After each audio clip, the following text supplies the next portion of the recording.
Imagine for a moment a world without art, without dance, opera, literature, poetry. That world would be a very, very dull place.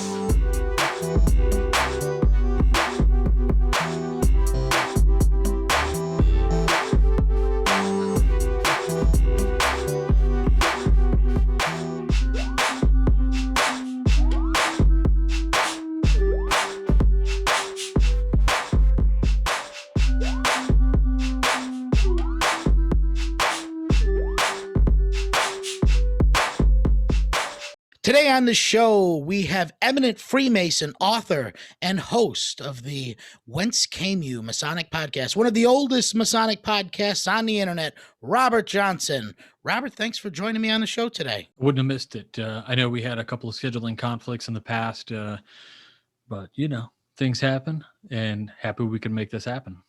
Oh, yeah, me too. Well, yeah, I mean, as far as you're a busy guy, so you have released 2 books the past year, as well as keeping on your podcasting schedule. You also do a lot of lecturing with different Masonic lodges and Grand Lodges around the country. Yeah, that's right. I don't know. Everybody seems to say, well, you do a lot. And I kind of say, well, it's mostly just me neglecting like real world duty. Yeah, there's always a trade-off there, That's but right. but I don't know. At the end of the day, you just got to do what you're passionate about, right?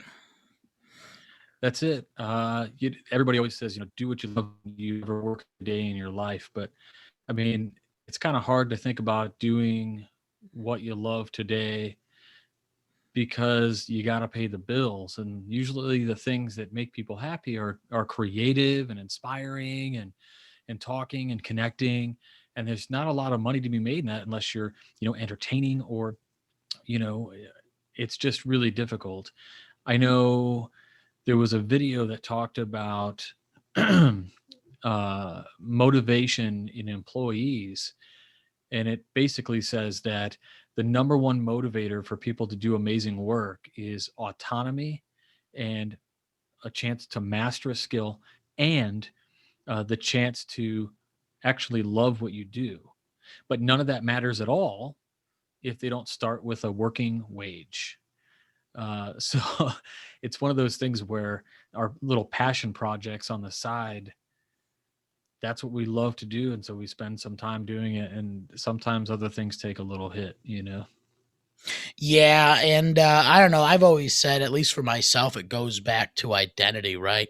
Because like older generations, I think primarily of my grandfather's generation, when he was working, he took a lot of pride in his job. He took a lot of pride in, union membership, and he identified more with his vocational role than I think that I could ever imagine myself identifying with. I mean, usually my job is just something that I go and do, right? I don't see it as really, being a part of my identity the way he did. And I think, putting more of our identity and putting more of ourselves into our passion projects really is what makes us feel like wholer individuals in that sense. Absolutely. I mean, the pride that people feel when they leave the military, you can't get them to take the Marine sticker off. They're a Marine for life, right? Or perhaps a trade union, a local whatever electricians, IBU, or whatever the case is. I mean, there is a real case for uh, identity when we get into, I don't know, like your trades and things, but it's hard to find that same identity when we're out there doing things like cubicle work and fulfilling technical tickets and sending out emails that relate to how to interpret really terrible sales data into meaningful insights. I mean, I just kind of mentioned things that I think you and I both are familiar with, and it's like, how do you find true meaning, buy-in, and love of that? I mean, look, my job title in real life is a data scientist. that sounds cool, but you know what it means? It means I crunch numbers and I look for like patterns. That is not fun to me. Like, unless, well, it could be fun if the numbers I was crunching weren't like, a method to be making some board $5 richer. Right. If, Right. if the numbers I was crunching were like, hey, let's save the world from the next COVID, hey, that sounds cool to me, right? Oh, yeah, that's meaningful work. But I don't know. You gotta. It's almost like we have to sell ourselves and find a way to not justify. What's the word? Like, uh, it's like justify, but like justify the reason to do something. Right. Well, I mean, I don't know, man. As far as like cubicle work though, and I work technical tickets all day, and before COVID, I was in a cubicle doing it, and I can attest that when you're sitting in a cubicle day after day, I just started to feel like a hamster in a wheel, because as soon as you work a ticket, a new one's going to come in, and then you're going to have to work that ticket, and a new one's going to come in, and you don't feel like you're making any progress, right? You feel stagnant. You feel trapped in that same loop over and over again. And yeah, humans are creatures of patterns, right? But, those day to day mundane patterns end up making us feel more trapped than anything else in our lives. I agree wholeheartedly. It's this kind of, there is a stagnation, right? Because I know there's never an end to the work. When I first started working in an office after working with my hands for 10 years, I worked on airplanes and with airplanes. And that was satisfying work, and that I would get a task, I would do it, it's done. Like, I'm not going to do that same thing ever again, probably. I mean, there are routine things that you do, Right. mechanically inclined for whatever on an aircraft and maintenance work. But like, there was a finality to the work. And when I went home on Monday night, I know Tuesday I wasn't going to deal with the same thing I did yesterday. Right. But when I come into a cubicle, it's like, okay. And, the cynical IT guy in me, right? I know you feel it too sometimes, is like, all right, let's go ahead and answer these same stupid questions I answered yesterday, you know? And maybe there is minuscule difference from, case to case, and there are little highlights in our day or whatever, but I swear is not the way we're supposed to spend our time. Working from home has been immensely gratifying, because when my work is done, um, you know, if I work on the computer for an hour and a half, it's kind of a big deal. But on the other side, there are companies out there that also monitor and keystrokes and all that stuff too. So that kind of sucks. Yeah, yeah, I can definitely understand that because I mean, I don't know. There's something that feeling of accomplishment and that you get. I mean, when you're completing a task, I mean, it makes the whole thing worthwhile. And with certain jobs, and primarily more jobs, within modern society, you don't get that sense of accomplishment because it's just going to be the same thing day in and day out. And I feel like, modern society, that just makes most of us just want to search for something more, right? Something more profound, something that's outside of the everyday, something that kind of makes us feel connected to humanity and to I guess our collected experience altogether. There's so much truth to what you say, and actually we see that day in and day out with like hobbies. And we see it with, I mean, like you and I right now, uh we're on a podcast right now, and this kind of podcast is something that you put together, we talk, you get some human connection, you get to close it out. It's a final product, it's packaged, it's out there, and people can consume it. um, and what's interesting is that it gives you this sense of accomplishment. Whereas if you if you look at it in the same way with what we do in our day-to-day job, particularly in offsetting, such a big project for work, right? Maybe your boss comes and says, "Hey, man, like this whole business segment is sucking, so we need to fix that." And you're the man if you could do it, and you knock out a special project, so you get some like woo from that, but it's not the same kind that you get from packaging some sort of a creative project, right? Like that's something that in humans need this thing for creation, and they also need this kind of like almost this ability to live in a secondary imaginary place also, if you know what I mean. Yeah, yeah, it's almost like you need that inner universe, right? We all have these stories we tell ourselves, and when you're able to, like, rewrite your story, right, based on something that strengthens you, it makes the world more palatable, right? It makes everything seem a little bit more special.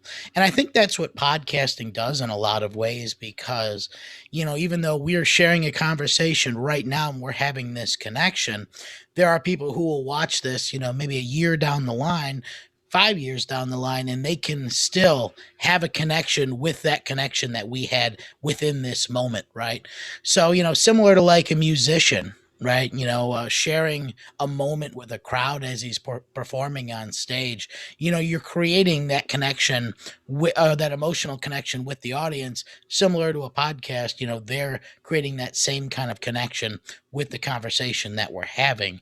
So, I feel that podcasting, having a platform to express yourself openly, is a great way to feel more connected with the world around you, and just helps you kind of write that story. And hobbies in general, I guess, right, kind of help us write that story, because when you engage in a hobby, you gain some sort of skill from it. It makes you more confident in yourself because you learn something and then put it to a practical use to accomplish something, right? Yeah, absolutely. I kind of, as we talk about this idea and talking about the imaginary and things,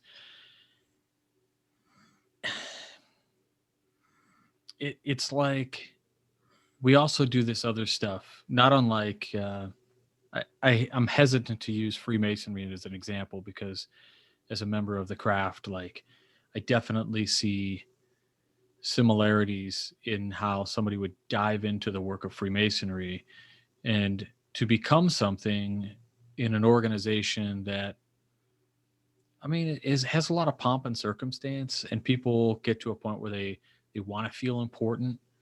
Um, and for listeners of your show that don't know, I mean, Freemasonry is this great organization, it's fraternity of friends and brothers.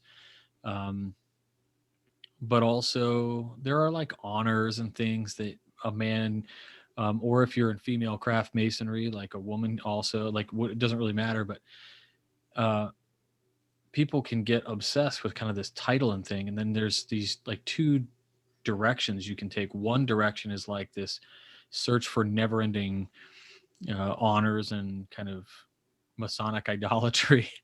and and the other thing that's interesting is when we have like spin-off organizations based on like occult practices. And with these occult practices, it's like people can get lost in the make believe just as much. And to a point,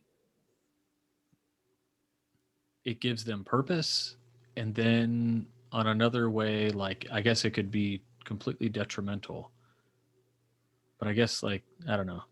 I digress. Who am I to judge?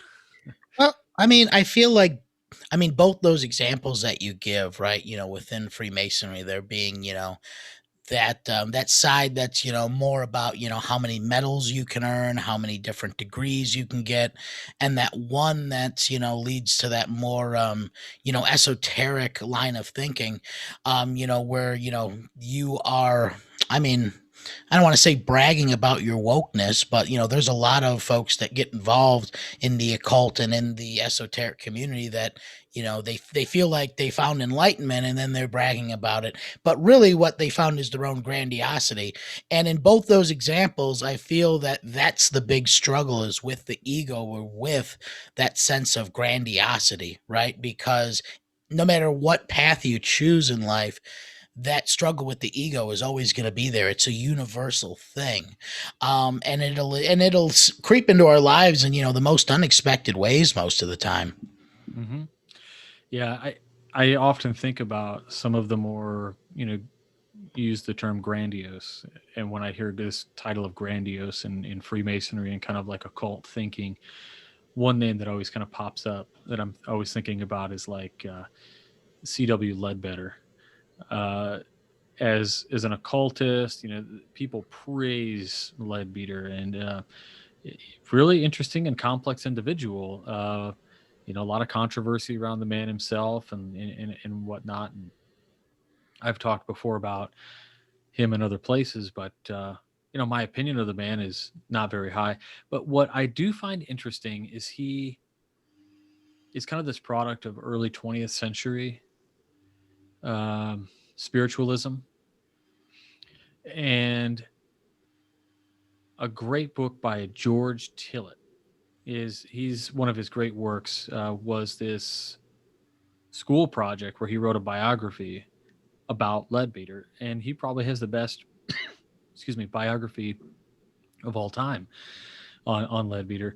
It's very objective, but one of the things that he discovers uh, is that the meaning and form of Leadbeater's abilities to do what he says he would do, in not so many words, he almost admits to imagining it. And when questioned about it, he says, "What difference does it make? If I imagine that it's real to me." Right? And that got me thinking, I don't know, you ever watched there was a Netflix show called Ripper Street. You ever seen Ripper Street? I've seen episodes of it, but I've never watched the whole thing front to back. There's an episode called Ashes and Diamonds, and they arrest this dude who is a like a medium, and there's like a murder, right? And he says, I only offered the illusion that all of us crave most. This world is not so cruel as it would appear to our love, to our permanence, and not so coldly bare of magic. So like he admits, right? Like it's all a sham. But what crime is it to give people hope? And so, I think a lot about that stuff. I think a lot about people who dive into that kind of occult world of magic and illusion and occult sciences, Rosicrucianism, or Golden Dawn, or Alpha Edo, all these different organizations. And I think about like the people at the top of these places, and kind of like the ability to dive into that world and live there instead of in this other world that I think you and I are unique individuals in that we kind of live in both, in terms of we have a lot of foundational knowledge of the occult. We're um, I mean, I won't speak for you, but as a practicing occultist in some areas of my life, um, but I also have to wake up every morning and go to work and do real life things and live here and accomplish the stupid stuff so that so that we can do the other stuff. I don't know. Yeah, yeah. I mean, I mean, well, I mean, anybody, who, studies, well, I mean, first off, I'll say that any sort of spiritualism, whether it was the spiritualism of, the occult reformation, whether it's occultism, whether it's, folks, posing as yogis, right? There's always going to be charlatans in all of those groups trying to manipulate people to exert power over them. And whether you're, you know, a someone who has exploited trust in the Catholic Church, in the Baptist Church, in any or sort of spiritualesque body, that's just the state of humanity, right? There's always going to be the flaws of humans in any group that has humans in it. So, I mean, I always like to. I always think that the cure to that is, like you said, keeping one foot in the real world and one foot, in that inner world, because at that point you're keeping yourself grounded, right? You're not allowing your thoughts, your mind to venture too far from what's practical and what's real, because, I mean, I've known a lot of folks who have gone into the occult sciences, and that's the one thing that they struggle with is if you're not properly trained, if you haven't properly, prepared yourself, you start to lose grasp with what's real. And I think that also is where that ego creeps in, because, when you start believing that, I don't want to sound, I'll put it so bluntly, when you start believing you have magical powers, then, yeah, you start to lose grasp with reality and start to use grasp with what those teachings are for, which is to build yourself into a more compassionate, a more universally minded individual. Yeah, that's right. And to bring that into the occult space, right, is when you talk about keeping one foot on the floor, one foot on terra firma, one foot in this reality. The tarot card is the star. It's the in that image, there's a kneeling person, and they have one foot out of the pool and one foot in the pool. Mm-hmm. An illusion of this kind of duality that exists. But as you point out, this is all to make the person a little bit better. But still, some part of me looks at some of those teachings and says, look, this occult knowledge that exists at a foundational level, yes, like it can be used for psychological and cognitive, like structuring of the individual. So like that's how I would use tarot. That's how I do use tarot, as as a tool for self-reflection, not as a divination tool. But also there's the idea of belief, right? Like how, if the objective, if enough subjective believers have the power of mind, then it does become some kind of objective truth. I mean, that's true even in physics to an extent, but it begs the question, like we discovered, do we, like, maybe we discovered the path, but we're still like dullards or something, or I don't know. Yeah, I mean, I think that, no matter how far in whatever spiritual practice that you dedicate yourself to, there's always going to be, that plethora that you'll hit, that's where you're limited at in this physical space, right? That's the idea of like the ascended masters or the secret masters, right? Those guys that preserve their consciousness and, continue on that work in the spiritual realm, right? And, they can be called upon, to offer advice or to offer inspiration, the way people, call on saints, I think, is a great example of that, right? These were individuals that thought that their spiritual dedication was so important that they sacrificed their physical beings for that spiritual essence and for that spiritual lesson. So they become these ascended masters to continue on that spiritual work and to be there as, connection points that we can make, in that higher spiritual realm, right? So I think a lot of the issue comes in is where people start to think that they are, these ascended masters or these secret chiefs, or that, they've made special connections with them, while you're here in this physical realm, because that's when you start to kind of go off the cliff, and your subjective will just kind of start to implant things that may not necessarily be there. And, once again, going back to the ego, right? That's that grandiose dragon that we need to slay, because it's the ego that's going to whisper those things to you that may not be true.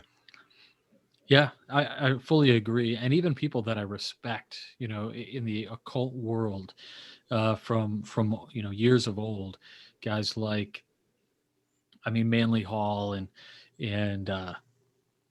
Paul Case. Paul Case says that he talked and spent time in a hotel room with Saint Germain.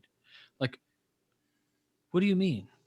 When he writes that he did this, I mean, was this like a product of his imagination? And this is how he described it, because in the occult fashion, that's how you would do it. Is he saying that it was just, I spent 3 days in a hotel room with my own mind and like asked questions, and from somehow, he was able to access, some subconscious stream of um, thought that was able to give profound truths, uh, without maybe perhaps like some sort of subjective interpretation, like who knows. Yeah. But it does, it makes you wonder, who, like, if you just, I am accused all the time, I should say, of oversimplifying concepts. Um, and so when I think about this, I think, if I'm going to super simplify this, is the ascended master just whatever chosen name you choose to give the consciousness that talks to you? Like, because it's hard to realize like the duality of yourself. Like, can you talk to your super ego? And if you could, what name do you give him? You give him, is it Saint Germain? Is that who your super ego is? Or, are you really channeling some sort of a I don't know, a being or a consciousness of some sort somewhere? Well, whether they're, contacting just a higher aspect of their own consciousness, or whether they are, contacting a spiritual entity that, is, in some sort of dimensional plane that's only accessible through our unconscious, right? I think at the end of the day, you are going to receive a universal truth that is going to be filtered through an individual's subconscious. So no, so whether it's real or not, the message that they're receiving is going to be filtered through their experiences, right? Everything good and bad that they've gone through in their lives. So so whether it's true or not, you have to hold that. You have to hold that with a grain of salt, and then you have to kind of devise your own message from it, right? Something that is relevant to you. And a lot of times, when it comes to these different, occult teachers, I just say stick. To take the gems that are there and just leave the rest, because no one's going to be perfect, and a lot of these folks, end up, dying crazy, or in poverty. So, it just kind of happens. But I don't know, when you open yourself up to those different kind of higher rates of vibration, if these are beings of that higher realm, it's got to do its damage on the physical being, right? Oh yeah. Yeah. I mean, if you thinking about, I mean, just on the spiritual side of things, you have to treat it. I think the modern occultist has to live the salad bar version of the buffet version of occult teachings today. And the reason is because we have the gift of history, we have the gift of parallel reading and contextual understanding. Um, and even in the culture of today, where we are kind of evolving into, and I don't mean this in a derogatory or a negative way, but we have this in vogue thing right now that is, of course, judging the past by the standards of today, which can be dangerous on a multitude of levels. And I think it's completely appropriate in some circumstances, and in others, it's probably not okay to do. Um, but when I think about that, I mean, you look back at guys like Steinmetz and Krieger, and there's some cringeworthy things in some of what they wrote. You can look at mainstream religion. I mean, look up the cartoons from Mormonism that came out. You know, they described things like African Americans um, as reincarnated beings who did poorly in a previous existence. Like, I mean, I don't care where you come from. That is a teaching that has a foundation in, you know, racist ideologies. Um, I mean, it's just crazy. So yeah, we have to live in a world that's like more of a salad bar, right? Like you should be able to kind of go from place to place and find truths that make sense. And I think science is getting to a point where mainstream science, anyway, more so in the realms of physics and quantum mechanics and things of this nature, these more complex but very popular subjects now with today's spiritual people, um, because they're validating each other, really. Um, when you talked about, you know, opening yourself up to these kind of higher vibrations and being damaging, I mean, you can think about that on a psychological level, but also on a very practical, real, and scientific level. If perchance, let's just say that opening your, like, when people say, you know, we were attuned, we were on the same vibration, we, you know, let's pretend that science says that that's a real thing, right? As far as I know, science has not, you know, said anything like same wavelengths exist. But let's pretend that they have said that. And what if you get on a wavelength of some spiritual being, uh, like wavelength, and this all implies a sense of radioactivity. It could be highly damaging, literally and physically, to the human body. Which, I mean, you could go anywhere you want. I mean, if your listeners can see my poster in the background, I'm a big like believer, or I should say, I want to believe uh, in things like you know, outer world beings and extraterrestrials and in visitations and all that stuff. Like I'm really interested in the whole topic. But you know, thinking about even like abductees and stuff, when we look at you know, channeling or vibrations or whatever, and physical effects of physical effects that happen to you through an experience that could be you know, could be described as otherworldly or uh, otherwise. Yeah, yeah, and I mean, well, I mean, I whenever I think of like primarily like the UFO phenomenon, like the 40s and the 50s, I often think of how Carl Jung interpreted that, right? Like he interpreted that, what the Greys really were was this new symbol or archetype within the collected unconscious that was just given a brand new spin, right? It was just given a new form. It is that that kind of unnerving shadow aspect of ourselves. It's very mysterious. You don't know why it's there, right? It I mean if you look at the activity or kind of like the character of the Greys, right? They're supposedly very cruel, very cold, very scientific, right? They're rejecting your innate position as a living being and just using you like a slab of meat for experiments for the most part.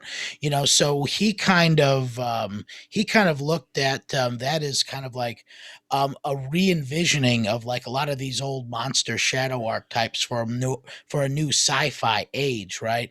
Like So I incubus. Yeah, exactly. So I mean, and he went around studying at abduction cases as well, and he found that a lot of it was just like mass hysteria. Or, I mean, today I personally think that a lot of abduction cases are just folks experiencing sleep paralysis for the first time and not understanding what's going on. But as well as like we said, there's always charlatans out there making up stories and stuff. Oh So yeah. I have no doubt that there are valid abduction cases that have occurred, but they are far and few in between. Yeah, I think there's a lot of truth to what you say about things like sleep paralysis. As somebody who has experienced that on several occasions, notably uh, when, like, let's say I had a new baby. I've got 4 kids, and when those kids are young, particularly as babies, you're not getting a whole lot of sleep, Mm. and so when you're overly tired. So if you ever want to experience, for your audience listener, you ever want to do this, okay?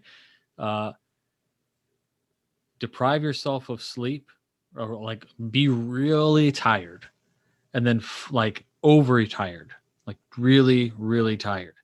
I don't mean, like most of us, we just decide it's time to go to bed. Like we're not really attuned with the ability to say, "Hey, we're tired." Right? Like I can't remember the last time I said I'm tired because I was physically and like I was tired. Sometimes my eyes get tired, but my body isn't, right?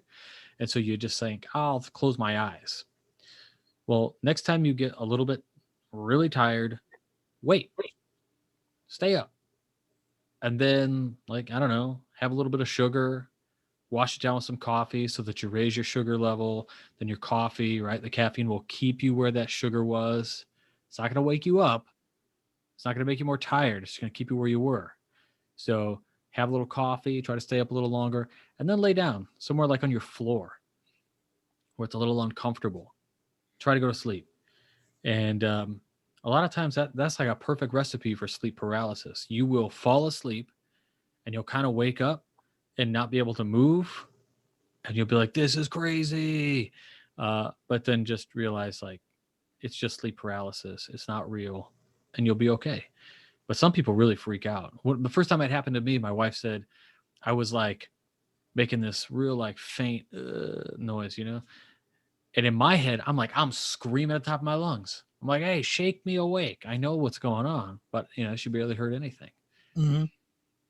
But yeah, there's a lot of sense to that, especially like with the ideas of an incubus, the weight on a chest and you feel all this stuff. And yeah, Yeah, no, I used to get sleep paralysis all the time when I was a kid. I had no idea what it was. I it was thought it was, aliens, Jim. You were abducted. I thought for the longest time, I thought it was just like, that's what a nightmare was. If I had a bad dream when I was like 7 or 8, I thought that meant sleep paralysis. And thankfully, it's something that I've grown out of. Like the last time I got sleep paralysis, it was oh man, it was probably in like early college, right? Like I'd been up, I went out partying, the night before, right? And then, bad decisions are made around 3 a.m. So you end up staying up the entire morning and then into the next day. So, like, by the time like 8, 9 o'clock rolled around, like you said, I was exhausted and Yeah. I was ready to die out. And, I laid down and I passed out. And then, I don't know. I probably I'm not sure what woke me up, whether it was like the dog, the cat, whatever the case may be, but like that was probably way more visual than I had as a kid. And when I was a kid, it was more like more physical symptoms. But this time I woke up and like all these shadowy arms just kind of came out like around the bed and just kind of hugged me and held me down. And it was super weird because there was like one really tall figure that just kind of kept getting taller over the edge of the bed and like until he was kind of like leaned all the way over like face to face with me. So like it was really intense, but yeah, 10 years after the fact, I haven't had one since. So that was probably the last time that I had one. But, if I had not experienced sleep paralysis as a kid, and that was one of my first time ever experiencing it, I would have no idea what the hell was going on. Yeah. Well, I don't know, man. Like, I think that you also have, I've known you for a while. You have a background in psychology. And so do you think that your background in psychology taints how you look at some things that are paranormal? Absolutely. Because I've known people who, have, started practicing the occult, and I guess paranormal practices in general, and they had, a psychotic episode because of it, but like looking at them as an individual, kind of knowing them before they got into it, it would make a lot of the warning signs were there as someone who is kind of like already teetering over the edge. And I feel like a lot of those people that are antisocial, that are teetering in general, kind of are drawn to the paranormal, conspiracy theories, because two things, right? One, they feel rejected by modern society in a lot of different facets of society. They feel like outsiders, they feel alienated, and they don't have proper support structures, right, to try and keep them grounded.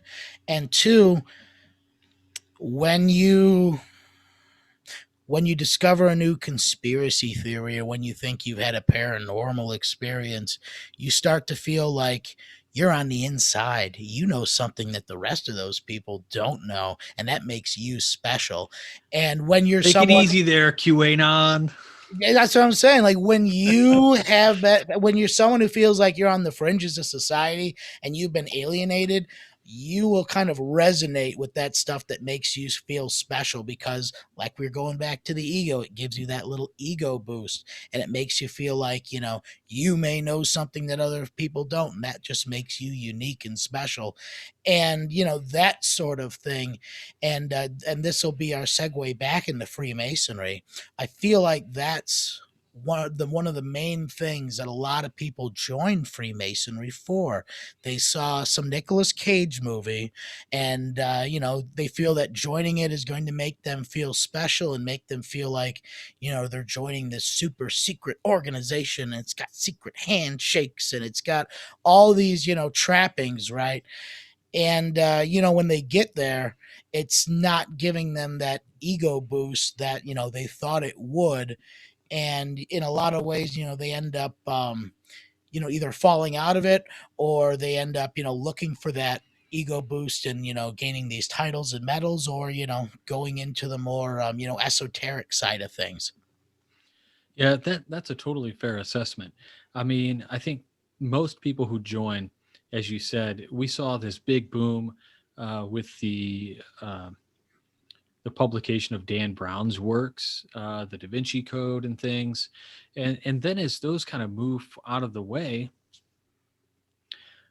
we see the next iteration, right? Like the National Treasure movies, which was even more. I don't know if there's a like they almost blame some of what the movie's entire premise is about has a hand on, masonry has a hand in it, and it's really kind of an interesting aspect to put into film. And then what's even more interesting is the amount of people who see that and then join Freemasonry.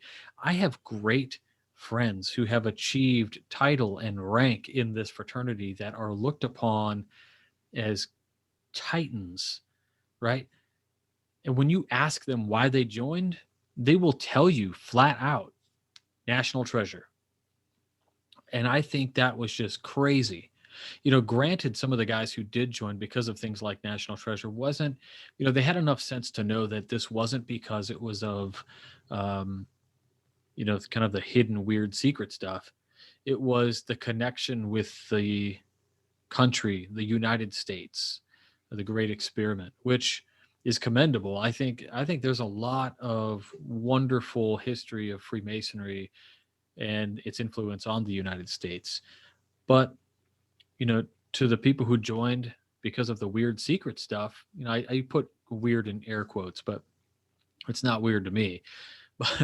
But yeah, I think when they don't get what they want, right? There's there's this thing, right? Like some guys can't handle the term or the idea of something to be ineffable, and so they look for something tangible. And with a lot of Freemasonry today, like I think there is real secrets that are revealed not by people to an initiate, but they're revealed to the initiate by the initiate, right? By the subconscious and you know your own mindful process going through these degrees, these ceremonies. And so you go through the ceremonies and you have things are revealed to you by your own subconscious mind and unconscious mind, your waking mind, whatever. And so those are the secrets. And somebody who isn't in tune with their mind might not value what they're getting. Everything is surface level, everything is just like the words and that's what it is, and they don't stop to think about what the words mean or anything like that. So now they focus on the tangible things, which is kind of like, you know, your pancake masonry, your charitable clubs, all of these other tangible things where you go out and you're giving money and you're doing all this stuff, but you're not actually thinking about deeper concepts that relate to bettering the human, you know, bettering yourself so that you can better affect your family and then your community, you know, your what we would call the internal lodge, the external lodge, and the universal lodge, right? The outer world, the greater world at large. And because of that, you know, we see people just climb rank and title because it's the tangible thing. Um, but then conversely, like you said, we have people who dive into those kind of hermetic schools, and that's cool too, as long as I mean, there's another danger there, which is the people who take everything in those type of places, those type of uh, occultic or occulted teachings. They take everything completely literal, which is almost as bad or worse than somebody who doesn't take any of that at all. And I worry about those folks sometimes because they're the people also who you kind of described as believing, you know, to an extent that takes them out of reality, you know, science deniers. And you know, I don't, I'm not, you know, I don't want to be derogatory to your audience or anything, but if you used the term plandemic, it might be you.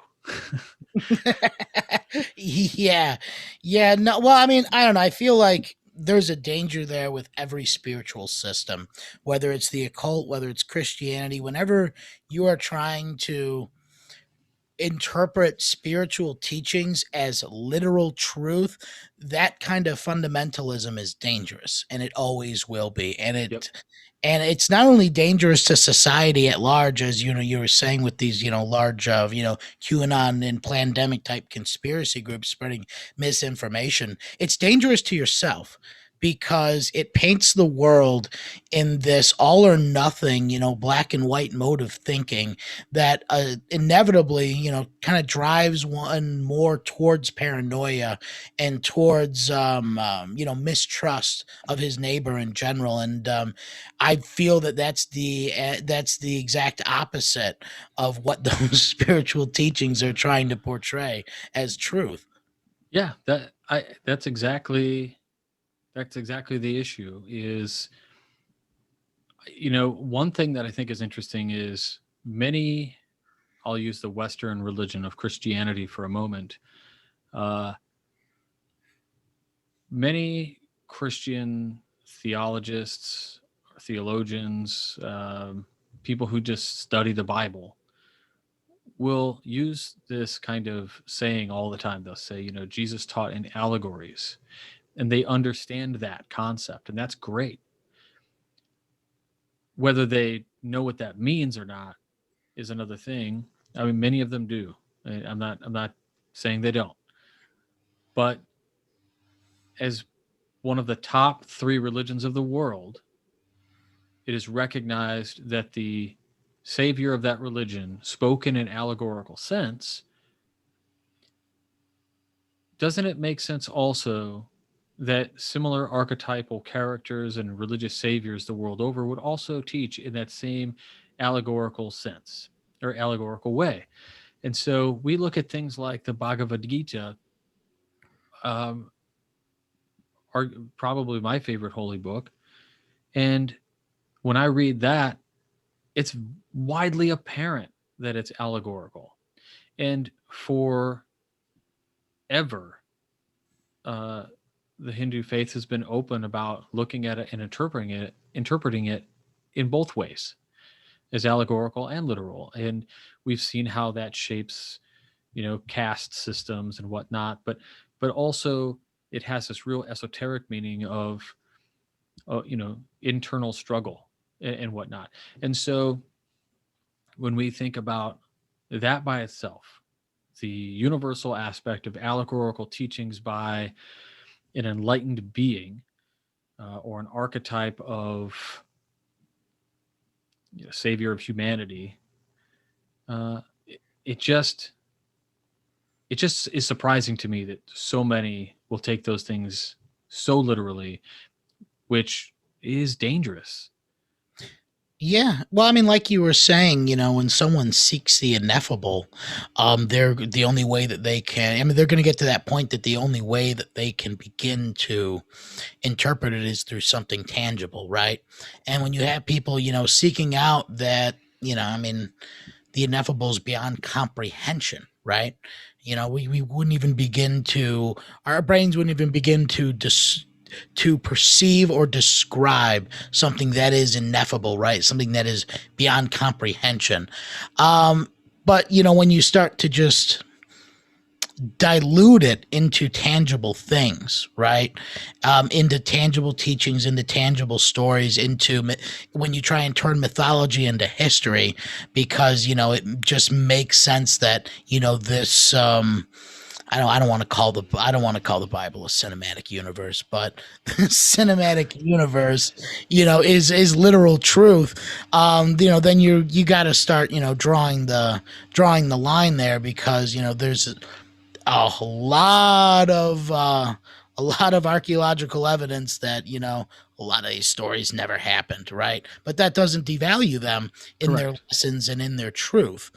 And I mean, and that is, I guess I'll use that as a segue into, the mythology of Freemasonry, right? Is that when you really start to look at the Masonic system overall, whether you're looking at it through, the original, intended 4 degrees of entered apprentice, fellow craft, master mason, royal archmason, or you look at the York Rite or the Scottish Rite, basically, how Freemasonry evolved. It's always a search for a man trying to find the ineffable, trying to find the true name of God, right? And as you kind of look at that search for the lost word, you start to look at that in if you start to look at that in tangible ways, then you're going to miss the major truth that is there, because the major truth is going to come from that universe within. It's not going to come from anything tangible without. Yep. Yeah, totally agree. Those so if we look at the history of Freemasonry, loosely, in being completely objective and like, I'm not paid by the Scottish Rite or the York Rite or any other right to tell you, where anything comes from. And what I say right now is completely my opinion. Uh, but I'm pretty well read. So here's the thing. Freemasonry is the way it exists today in this kind of allegorical system that we have accepted as the craft originally was not the way it was. I mean, we have this idea that we're some kind of morally upright philosophical organization. but our origins simply lie in protecting the wages of guild workers and ensuring that nobody takes credit for other people's work, that secrets of your trade, maybe it's sweating pipes, were not given to people who didn't pay their union dues. And so when we look at that, and then you look at, kind of the Enlightenment and Renaissance periods and how those might have influenced thinking, then you have an influx of people who come into the craft who dive back into antiquity to give it a history that is fanciful, is immersive, is romanticized above anything else. And then they create a ritual that amalgamates from systems that many people, occultists talk about all the time. And occultists try to create spin-off groups to separate the systems or whatever. But these systems, are really kind of timeless. They go from Grecian mystery schools to quote unquote Egyptian mystery schools to, you know, up through Roman Mithraism and temples, and all of these kind of schools. Honestly, it's ritualistic appropriation by culture. And so each one takes it, right? And so the progenitors of this particular institution in the 18th century are looking at creating, something that is meaningful and has ties to things like religious and philosophical values. And so that's why we see all of these kind of things tied in and pull through. And so in a sense, it's kind of made up, right? And because it's made up, people they believe so heavily in Masonry that they think that every bit of the craft and its tale and its archetypal kind of story is a literal truth, which again is a danger. But looking at it archetypally, or if you look at it in a way of saying this is really great teachings that we pulled from really great things in the past, and we packaged it in this system of degrees, so first, second, third degree, and then if you subscribe to the Royal Arch degree or whatever, it gives you this kind of complete picture of the grandiose truths that affect the person. And what is that singular truth? It's revealed unto the initiate. And whatever that grandiose truth is, I think I know what it is for me. And I think that just ties back to the same thing that it was at Eleusis or something else. But regardless of what it is, right, it's a personal truth, right? And so you can't keep going out to get degree after degree after degree. We get guys who just chase all these organizations and degrees like they're going to get it. The selling point of the Royal Arch today is you get the word that's lost. And then when you finally get the word that's lost, you say to yourself, I hear that word all the time. Like that word's on buildings, and then you go, oh, okay, right. And then the search continues. I always, not to harp on the craft or be mean about it. I'm a dedicated Freemason. I love Freemasonry. I love the craft. I'm a member of several organizations, and I spend, 50% of my time on this earth doing things for Freemasonry. But also at the same time, I think sometimes, I don't know, I kind of feel like, you ever seen Spaceballs, right? When Yogurt is showing off all of the products and he's like, look at this, Spaceballs 2, the search for more money. Like that's Freemasonry. Right, the search for more money. Right, because there's always going to be another right. Well, and I guess kind of to take it back, I'll agree with you that, the first instances of masonry, were in these trade groups, right? And these trade groups, they weren't all just there to protect secrets and, make sure wages were, given out accordingly, but they were also there to protect widows, right? They were also there to take care of the families in case, someone, I don't know, a giant block fell from a cathedral and landed on someone, right? Crippled them for life. They would still be there to be taken care of, right? And I think that that is one of the first instances of class action, right? Of a of a working class getting together and organizing to protect their own from these rich interests or the monarchical interests at the time, right? And you start to see that core truth of right collected action to make your community better evolve into that enlightenment thought when you had all these brilliant thinkers kind of start asking these questions like Thomas Paine did, in Common Sense. And you start to see this, drastic shift in how the working class started to view themselves in relation to, the wider world, right? And until, they start to ask themselves, well, why are we allowing these monarchs to rule us, right? When we're the ones creating this productivity, we're the ones really moving forward. For colonial masonry, I'll just use the British monarchs as an example, right?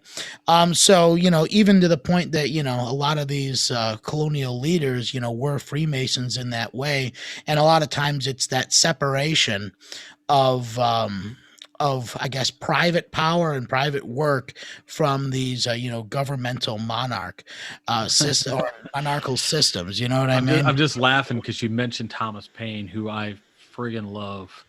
Oh, he's one of my favorite philosophers. I have literally, uh, if people can see this, I have literal leather-bound volumes of Thomas Paine. One of my favorite quotes from Thomas Paine, you just mentioned government. He says, "Government, even at its best state, is but a necessary evil. In Yeah. its worst state, an intolerable one." The man himself. I mean, did not mince words. He was egregious. Oh yeah, yeah. Well, I mean, and I mean, I don't know. That's what you needed, right? And kind of going back on what you were saying about judging the past by today's standards. Even though you think of the founding fathers, though a lot of them did own slaves, and though for the most part the country that they initially created was to benefit wealthy landowners. At that point in time, they were the most progressive people on the face of the earth. Abraham Lincoln, even though he suspended habeas corpus, he was still the most progressive person on the face of the earth in that time. So much so he received fan letters from Karl Marx. So when it so yesterday's or I guess today's evil is yesterday's hero, right? And it's always that progression forward, little by little. You take a step forward, you take two steps back kind of mentality, because I mean that's just how change occurs, right? But at every instance of change, primarily in the American story, masonry is there in one step or another. And I feel like that initial progressive moral science is I mean, it's pertinent to the American story, and I think that's what makes it resonate with people, primarily in this country.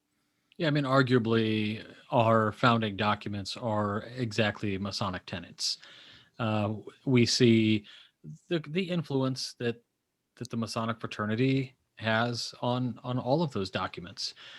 Yes, a great number of people who signed the Declaration of Independence, the Bill of Rights, whatever you want to call it, yeah, they're Freemasons, but like the experience that those people had, uh, you know, in terms, I mean, this is an age where Freemasonry, perhaps for the first time in a long while, maybe the only time it'll ever happen, and maybe that's just awesome in itself, and it'll never happen again. But Freemasonry had this point where it also stood for ideals that were not as popular, but the passage of those ideals during and with its influence created this balloon of like pride about the Masonic fraternity. But what's interesting is since that time, Freemasonry has not been as influential. We saw with things like the Capitol riots that happened, in January. We see that, and then there was always this kind of interesting point people kept making, and they kept saying, how is what they did at the Capitol different from the Boston Tea Party? We celebrate those patriots today. And I didn't have the words to, because I don't feel that they're equitable in any sense, but I had to go to, I think Mike Shirley. I had to ask Mike Shirley. I said, Mike, what the hell do I say to this, right? And Mike, Mike doesn't mince words, and he gave me a statement that was, I was like, that's just all right, Mike. I'm going to use that. And what's interesting is the fraternity doesn't have that kind of same influence today. So what I'm saying is I'm not equating the Masonic fraternity with Capitol riots, but what I am saying is what was being called for at that point in our nation's history, we stood for, and that was kind of a political thing. And Masonry does not deal in politics as a matter of fact.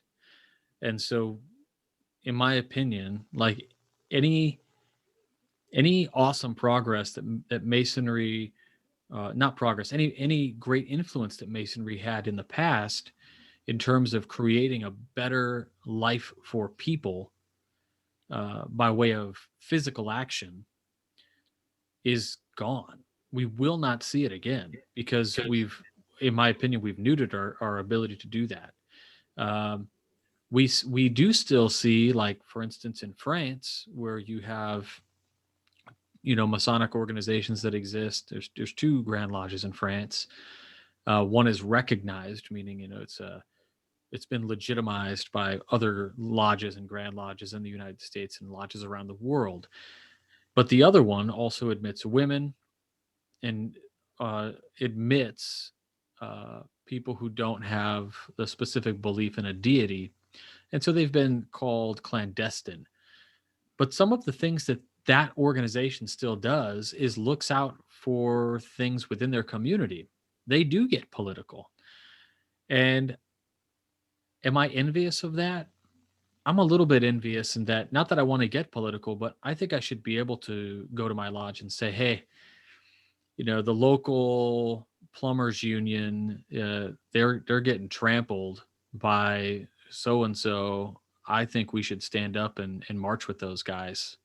That's just basic wage and living rights.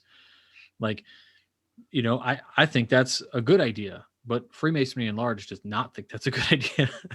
So yeah, I would agree with you on that because looking at just like membership rates in Freemasonry over the decades, you see this, the last giant burst in membership Masonry had was, in the 40s and 50s, right? And, a lot of folks would say that that is because of, a lot of guys coming back from World War II wanting that camaraderie. And, historically, I would disagree. I would say that the reason why you had that kind of an impact on membership is because of the progressive stances that Masonry had back then. They helped I mean, Freemasonry, if you start to research it, is indispensable from the labor movement of the 20s, of the 30s, and of the 40s. Trying to get these New Deal kind of laws passed, trying to get this reimagining of the American economy. Freemasonry was very influential in getting all these unions up off the ground and organizing these labor strikes and organizing these marches. And you see Masonic leadership, also being in union leadership, and it was so entwined once again, like I said, with that class struggle that it was a thing of honor within your union to be a member of the fraternity, even if it was only like a off the books kind of thing. So a lot of these guys returning from war, yeah, I'm sure they wanted camaraderie similar to what they find in the military, but they could have joined the VFW, they could have joined any number of these veterans groups, but no, they chose to become Masons because of how connected Masons were to the labor movement at the time. Yeah, I mean, like begets like. And when you have these kind of, I don't know what you call them, you get a line graph, two lines intersect, right? And in Masonry finds itself at a lot of social intersection points, in whether that's labor unions or that is the uh, in vogue thing of being completely social, right? Dinner clubs and all of these kinds of things, and going to social organizations. Freemasonry was really big on that. You see these pictures that hang in Masonic halls all over the world of 200 Masons packed into a room in a dining hall, and they're all holding their glasses high, and they got all the ladies, everybody's dressed to the nines, and it's really amazing. And we get all these guys today, and they say, well, we need to get back to that. Bro, it is never going to be that, and I'll tell you why. Because that's just not where society is headed. We are there's a lot of people out there that say people today are just they're not connected. I disagree. Like, I think we're more connected than ever on two levels. Of course, electronically connected, right? But we're staying in contact more. And people say, what? But yeah, it's superficial though. Okay, so before I had, let's just say, 10 deep connections and maybe two superficial ones. Now I've got 15 deep connections and 150 superficial ones. I'm still more connected than I was before, even though we're expanding. And so when I look at Freemasonry and I think, that's never going to happen again, right? Because number one, we just don't have the kind of numbers to do that. I think our organization has some pitfalls that they need to be addressed if they want to be. We always get these calls like, we need more membership. And then the other people say, we don't need membership. We need quality people. It's quality over quantity. And that's true too. But like, if you want 200 people events, then yeah, you need to put it together. But we also have like a lot of ineptitude when it comes to event planning and staying current with, modern day thinking. Right, and just technology in general. Yeah. Yeah, I mean, get a lodge Eventbrite or something, and who knows how that's going to work. Well, it doesn't. It hurts that your average member is what, probably 68 at this point. Yeah, So they're not going to be prone to to utilizing this new technology and to kind of modernizing the craft in general. And I feel like going back to that the discussion of stagnation that we had, it just seems like when the craft disconnected itself from its progressive purpose, right? Whether and I would still state that historically that progressive purpose is class mobilization. When you when you remove that kind of purpose from it, because it's deemed political, now you're finding yourself in a position where you can't talk about any issues that are connected to the original intent that Masonry had as a guild, right? And then was also reinforced, I would say, strongly, in its ideals in the Enlightenment movement. If you've disconnected yourself with the purpose of the craft, then you're no longer going to have that connection to that ineffable, right? That path for your search for that ineffable, because the idea of struggling against tyrants, the idea of raising wages for your fellow community, right? Lift, being that water that lifts all boats, not just your own.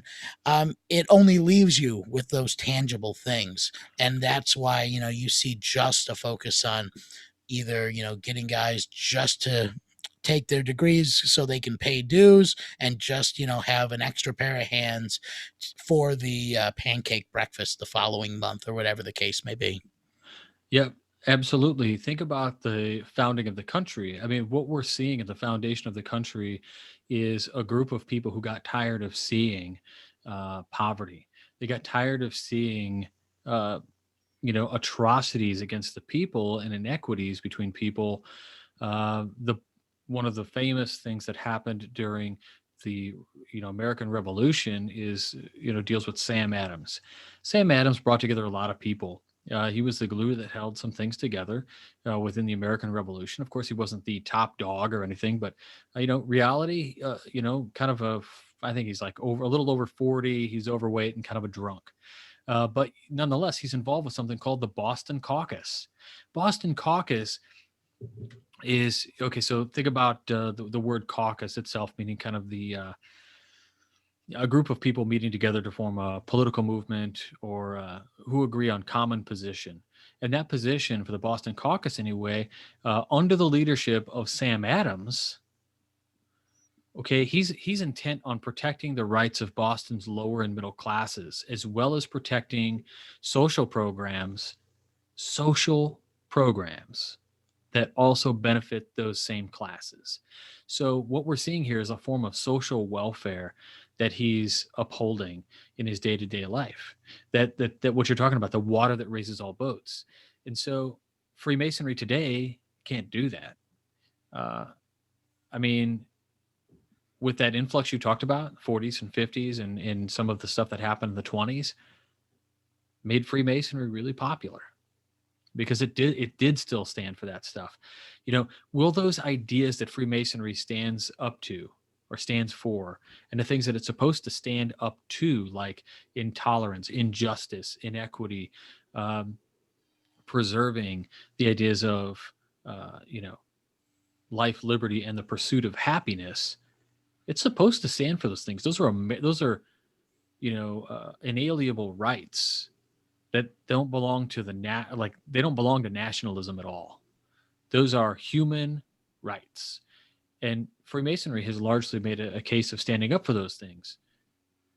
But also, when that ideology has been tested in today's market, we failed.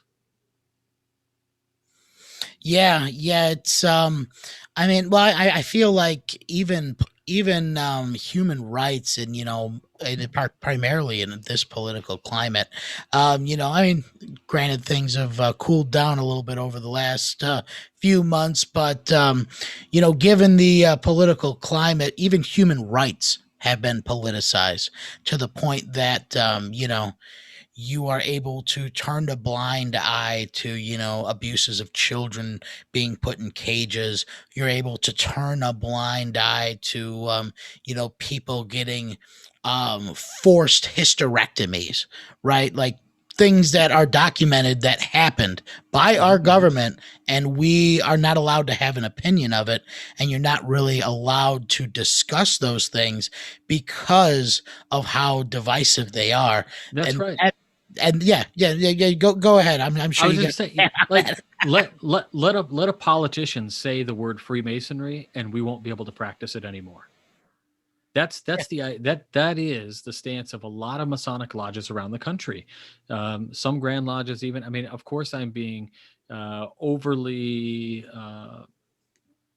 I'm imagining this scenario, right? It's conflated, but the point being is that Masonry in large today has taken this thing where it's like an excuse. They use it as an excuse. No politics as an excuse as an excuse for no action. But then again, the younger generation of Freemasons, me, myself, you, and we know quite a few brothers who are upset by this and don't stand that way, and we voice our opinions quite frequently. Um, and I think that's the body of Freemasonry that will continue to grow. That is the body of Freemasonry that will continue to gain traction and ultimately end up leading this craft into the next generation, and probably will redefine, or not redefine, but reestablish the tenets and the virtues that we stand for as an organization. I couldn't have been prouder for the Grand Lodge of North Carolina when they marched with the Prince Hall Grand Lodge of North Carolina at the Capitol over the murder of George Floyd.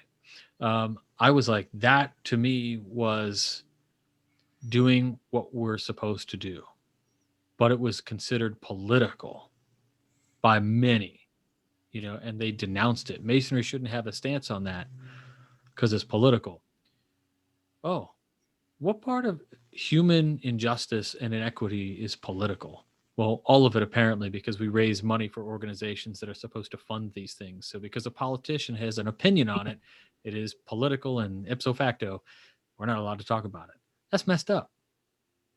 Yeah, it just seems like a level of avoidance.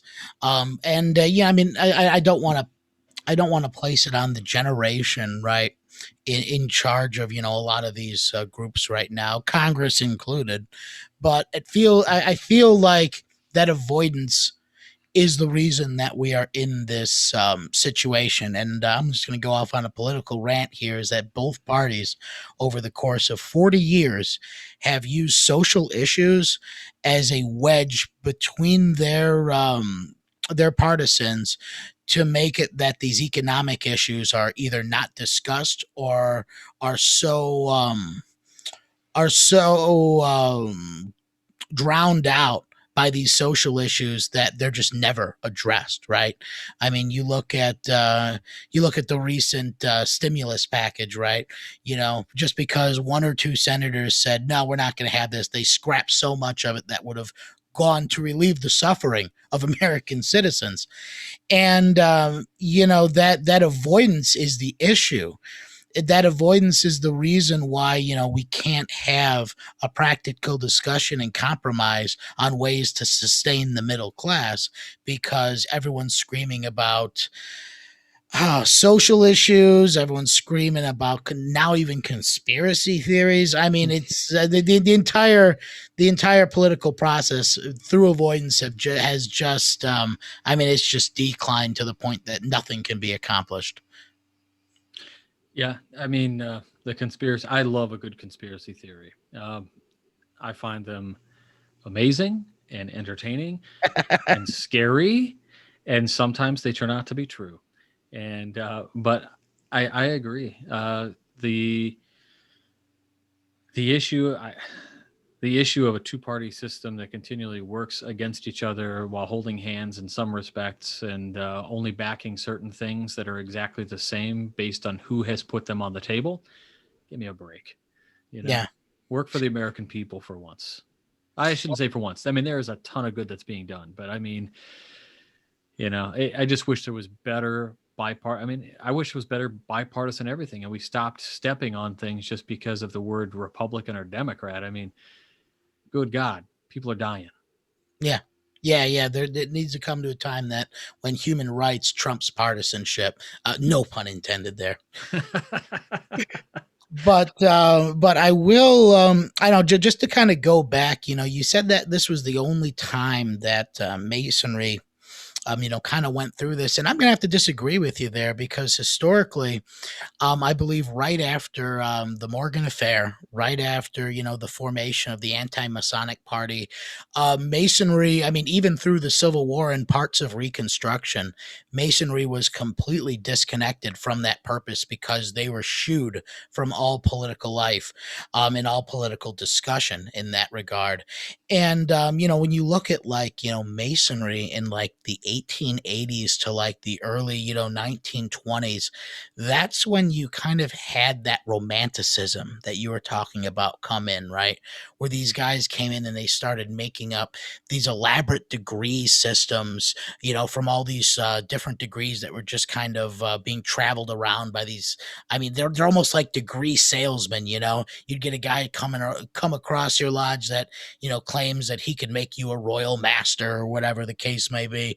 So you start seeing this romanticizing of the degrees and putting them together into these rites, and you start seeing them, connect to all of these schools of antiquity, and these myths, including crusading knights and Greco-Egyptian mystery schools.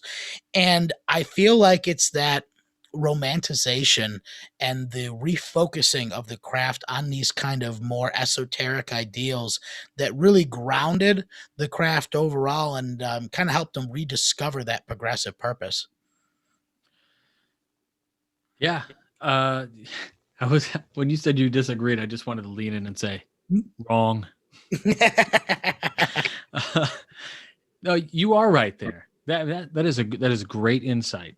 And I think there is a definite, without the injection of the philosophical, without the backing of the kind of, I don't know what you want to call it, uh,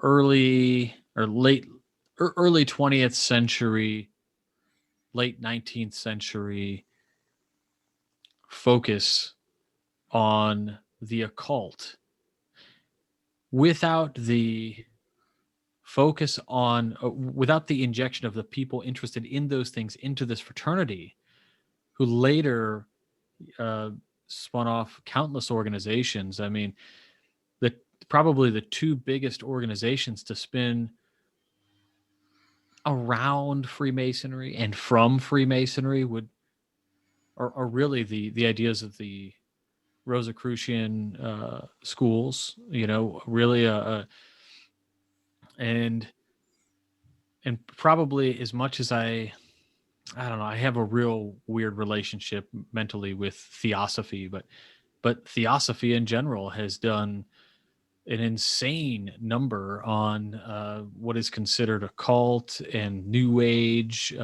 Christianity, Rosicrucianism, and they did a wonderful job of blending a lot of things together, and really removing the blindfold of the similarities between the systems, both religious, mythological, and occult systems in almost every major religion.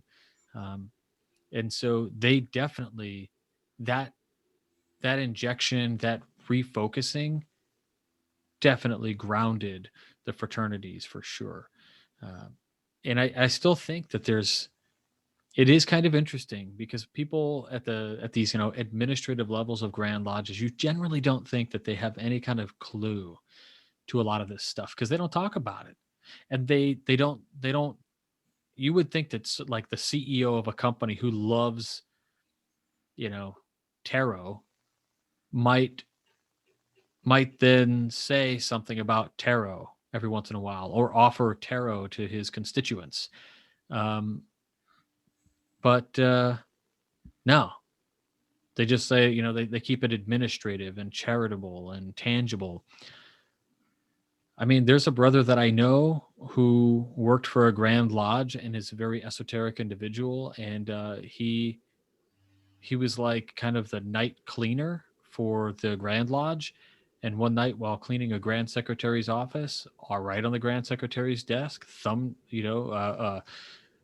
like, he flipped through it, right? It's this big book on Rosicrucian theology and things, and just annotations footnotes all along the sides of the margins of the book, and dog-eared pages everywhere.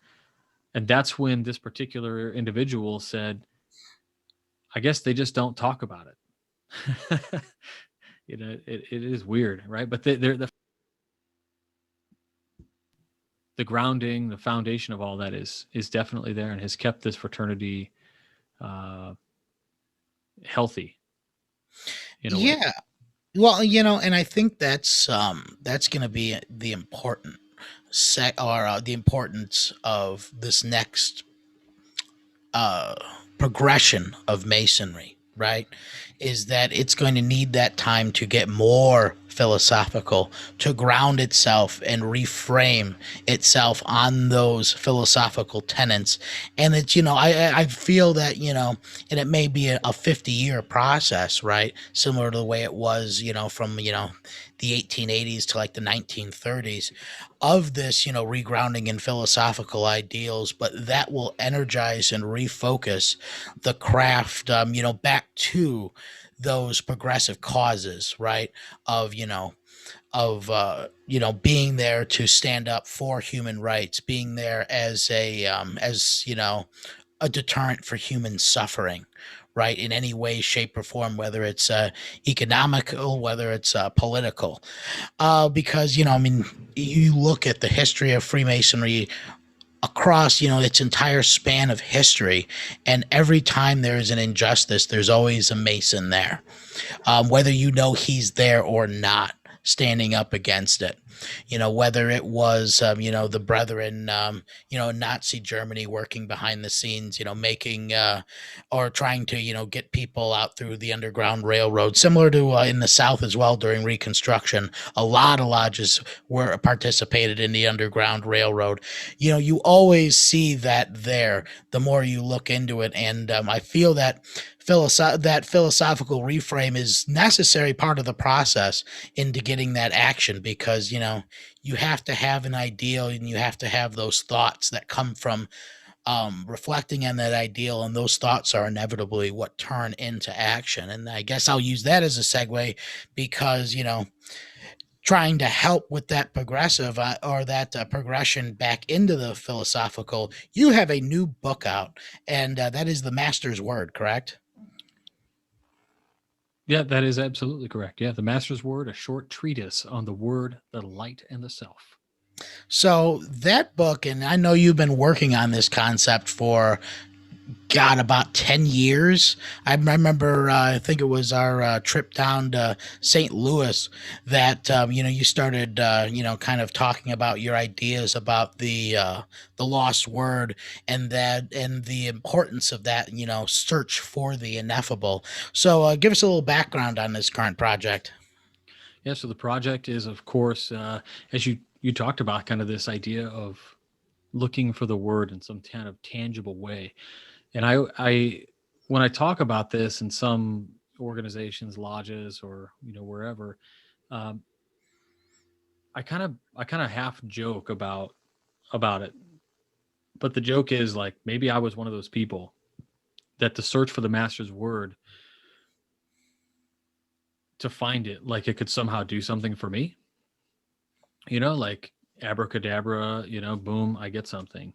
Um, and I don't think I was ever really that way, but that's kind of, like, in a nutshell. Oversimplification is my forte, but in an oversimplification way, I mean, that's what people really think. Like, you become some ascended master, and you get to wear a cloak everywhere, and you fly to Egypt on the solstice, whatever the case is, right? Like some kind of a magic thing.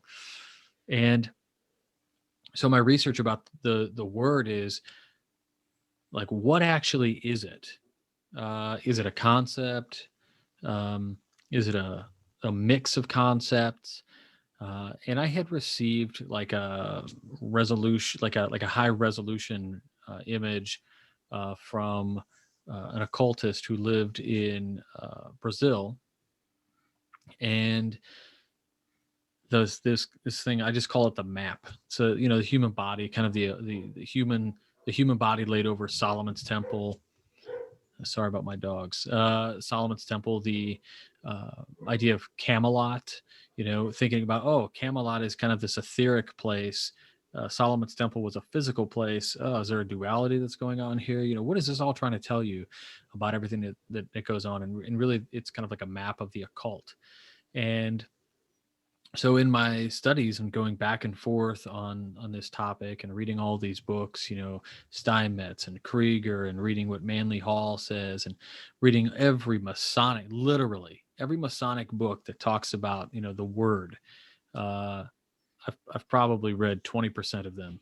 And I mean, that's a large number of books. It doesn't sound like a lot, but it's a lot.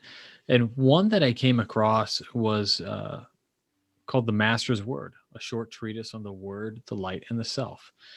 And it was an address to Rosicrucians and Freemasons by a man named George Winslow Plumer. George Plumer wrote this book, and I read it from cover to cover in like a day and a half. And I was so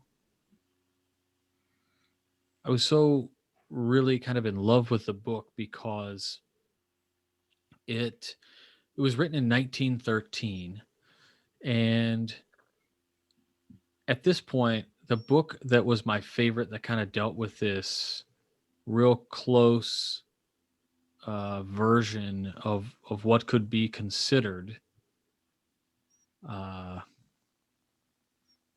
I guess, a central dogma or divine secret of humanity. And I'm in like the real deal, the real schnit.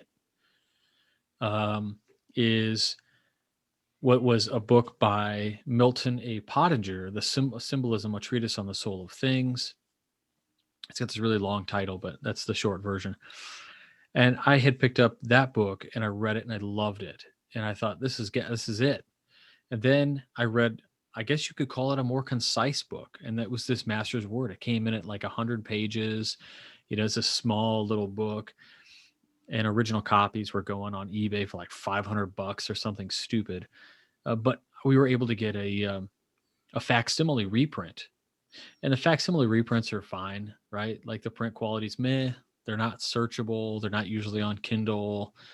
You could download them from archive and put them on your device or whatever, but they're just not formatted right. And the language is sometimes archaic and, what have you. And so George Plumer in 1913 really expressed a lot of the great truths that in a way that was so concise and so easy to consume, even more so than The Meaning of Masonry by Wilmshurst, right? That's another friggin' amazing book. Yeah. If I'm going to recommend a book on the dogma of Freemasonry, it's probably the Meaning of Masonry by Wilmshurst. But the Master's Word was particularly interesting because both of these books, Wilmshurst and Plumer, reference this idea of an archetype, a divine archetype. So what we decided to do with this version of the Master's Word would be to basically retypeset the whole thing and then annotate like every page, every concept that is explained, right? Like a lot of times people will read an occult text and they'll read 500 pages and be like, what the hell did any of this even mean? Like they spoke in this weird twilight language and people don't know what any of it means. And it's really hard to understand. It's archaic. What does even this word mean? So what we did was we went through and we annotated the whole book. And then we added a couple chapters, basically like a prologue and an epilogue. Plumer was really an interesting individual because he was a Freemason, part of the Rosicrucian group in Freemasonry. But going back to the idea that you talked about a few minutes ago, you kept saying this progressive thing that Masonry is, right? And there's probably some real tight-wadded, tight-knitted Masons out there that are going, no, progressive means liberal. Rah. And the idea though is it says right in our words that we're a progressive moral science, right? And so how much more progressive can you get than in 1913 and the years leading up to it Plumer works with a friend of his, and they create, because he's a member of the Rosicrucians, which is a Masonic organization. Today they're viewed as kind of elite, right? As an elitist kind of faction in Freemasonry. Well, this same kind of elitist faction in Freemasonry existed then too. And he decided with somebody else that it was like, why do only dudes get to be a part of this? So he creates a Sciatus Rosicrucia in America, right? And so there's some confusion over SRIA and SRI in America, right?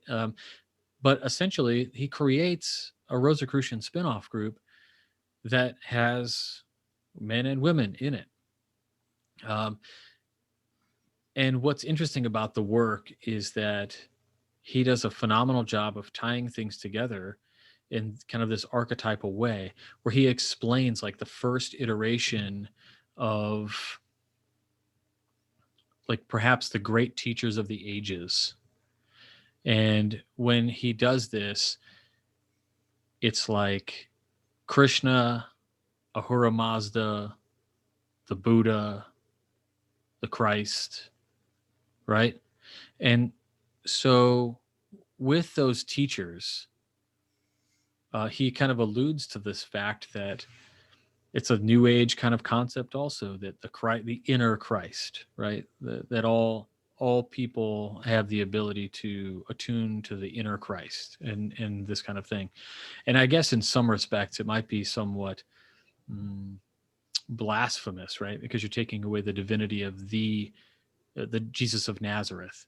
But in this way, like it holds that person up as like at the point, according to Plumer and the Rosicrucians that he was with, and still today, that particular Rosicrucian group views Jesus of Nazareth as the most advanced, like consciousness to date,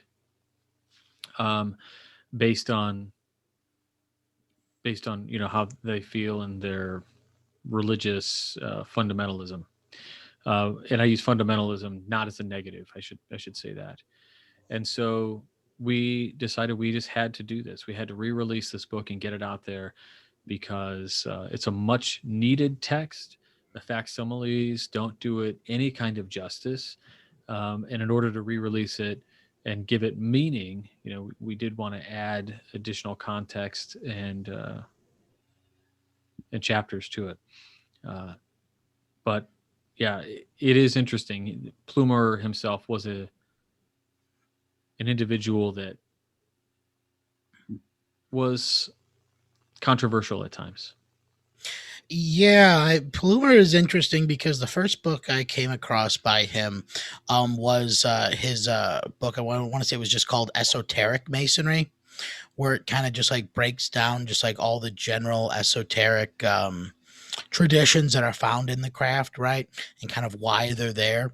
But when he founded the Society Rosicrucian in America, the one thing that I found really relieving in a lot of ways about that organization, because I've read, a couple of the books that they've had, it takes away a lot of the mystery and kind of the pageantry that one associates with traditional Rosicrucianism, and it basically makes those teachings as practical as possible.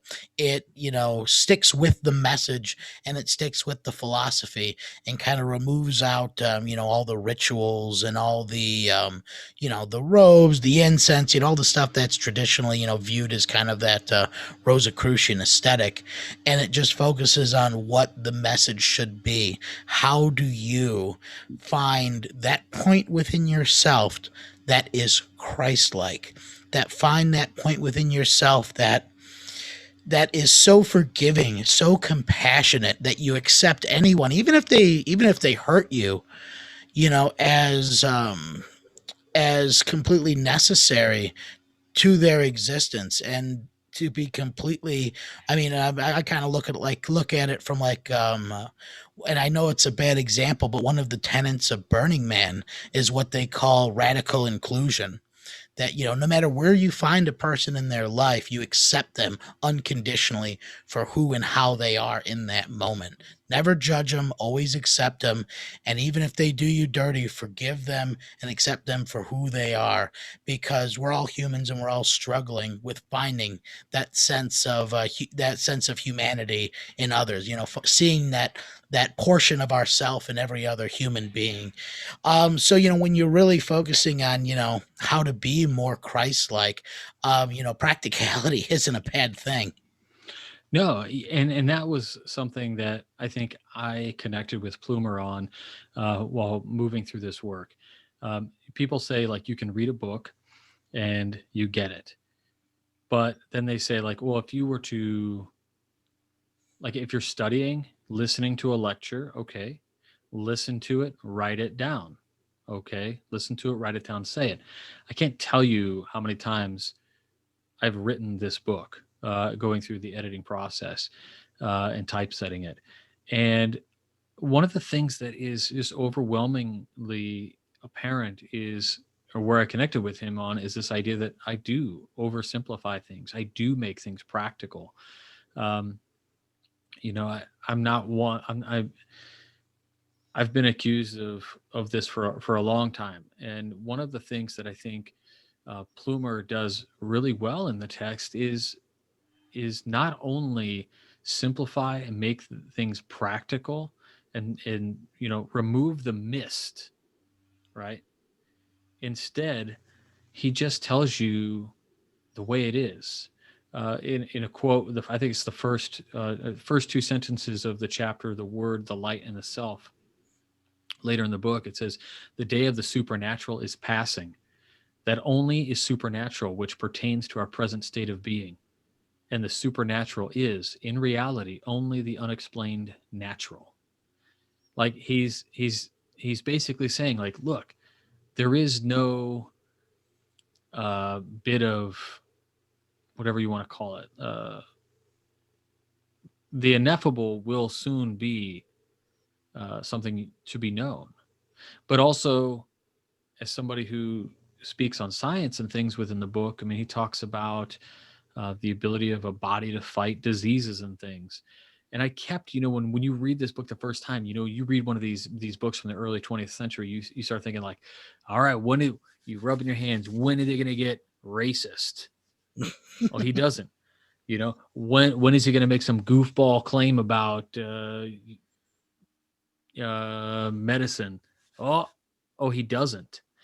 It just is wild to me that he just never goes there, and he stays pretty scientific throughout, but also he does the same thing that you alluded to earlier, which is that a lot of the stories and things and historicity of our allegories and mythologies and religions have been proven to be false, but it doesn't change the value because it affects somebody and changes the way that they have their existence, and thereby affecting their families and communities and humanity at large.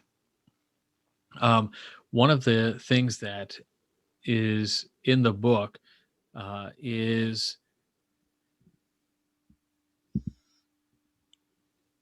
there's a part in the book that basically talks about where he breaks down each of the saviors uh, in like linear fashion from what we would consider the beginning to now, and he expounds upon their similarities and the things that they taught to affect people where they were in their in the time that they lived, kind of like the Burning Man virtue.